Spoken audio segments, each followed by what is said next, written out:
periodista y se ha, ha salido a la luz algunos chats los cuales tienen un contenido sexual.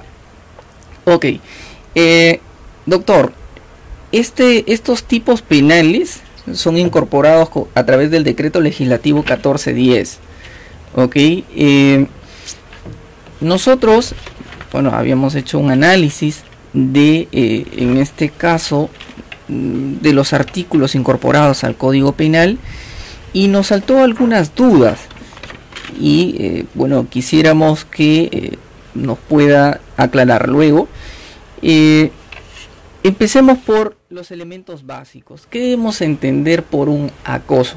Acoso como tal, y luego ya pasamos a los diversos supuestos como el acoso sexual y los demás tipos que han sido incorporados. ¿Qué debemos entender por acoso, doctor? Bueno, antes de entrar al tema en específico y más aún en estas fechas en la que uno de nuestros padres de la patria, Johnny Lescano, está siendo objeto de imputación de este grave delito, y retomando la línea de tiempo con la entrevista anterior en la que ustedes trataron un tema también muy importante y muy vinculado a lo de ahora, el uso de las tecnologías en relación a los delitos contra la libertad sexual. Básicamente trataron en la audiencia anterior, en la reunión anterior, lo que es el chantaje sexual y el acoso sexual.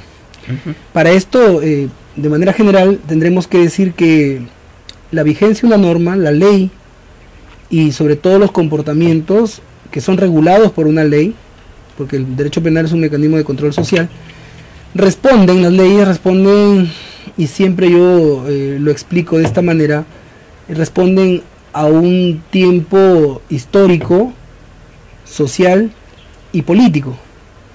Político porque hay algunos intereses llamados bienes jurídicos en materia penal que el Estado ha identificado como dignos de protección y por lo tanto políticamente, dentro de su política criminal, legisla, regula. Claro, no estamos en estos casos de sobrecriminalización o sobrepenalización, en donde ya un comportamiento regulado por el Código Penal, por populismo punitivo, los legisladores sacan leyes tras leyes. En el caso, por ejemplo, muy continuo, cuando hay campaña electoral, la pena de muerte, ¿no? Entonces, pero per se, toda ley responde a un momento político, legislativo, política criminal. Segundo, histórico, porque los comportamientos van cambiando, van dinamizándose, van perdiendo, van apareciendo otros. Por eso es que también se legisla en función de la historia, del momento. Y social, porque responden a una necesidad, un clamor de la sociedad, porque nosotros vivimos dentro de una sociedad y lastimosamente para vivir en comunidad necesitamos reglas, y estas reglas bajo sanción de pena, porque por eso lo dije en la reunión anterior, la entrevista anterior, es una violencia dosificada, regulada por la ley, por el Estado. Entonces, esta ley responde, cómo no, a un contexto histórico, político y social. La ley del acoso sexual que viene implementada por el decreto legislativo 1410 y que entra en vigencia el 12 de septiembre del 2018. Por lo tanto, hoy por hoy sabemos que esta ley responde a un momento histórico, a un momento político y a un momento social.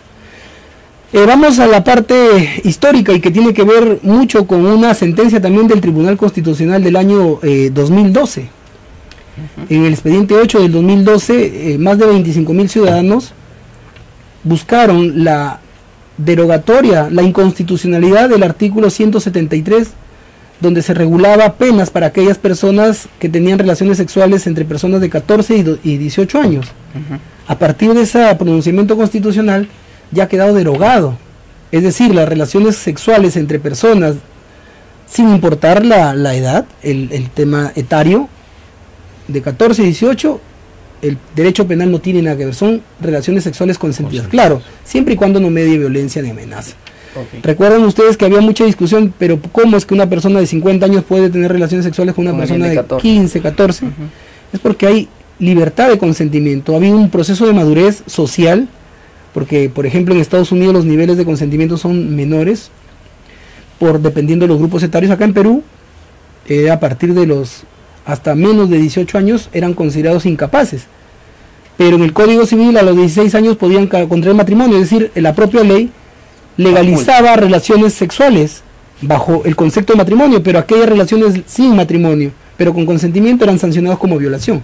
Esa disparidad legal también motivó que el Tribunal Constitucional declare y hoy por hoy las relaciones sexuales entre personas de 14 y 18 no son delictivas. No estamos haciendo apología, que quede claro, apología al libertinaje sexual, no, sino estamos tratando de intervenir de manera técnica y legal.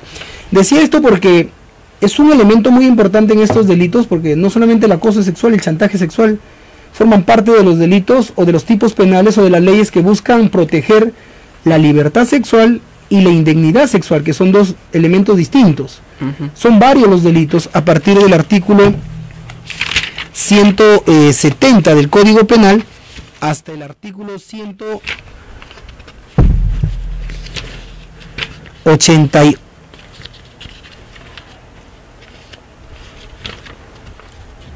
hasta el 184, ¿sí?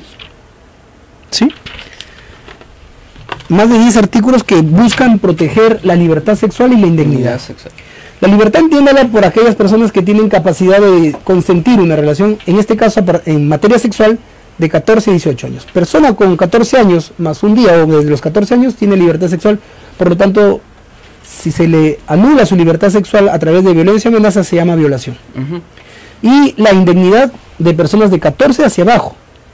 Sí. Ahí no hay consentimiento. Serían menos de 14. Menos de 14. Entonces, en estos dos parámetros etarios, el consentimiento para un grupo de personas de 14 y 18 años resulta muy importante. Y en el caso del chantaje sexual o del acoso sexual, no puede ser de otra manera. El consentimiento es un elemento muy importante para definir si el comportamiento provenga de cualquier forma, verbal, escrito, a través del uso de tecnologías, con actos, puede ser considerado como chantaje sexual o lo que estamos tratando ahora de acoso.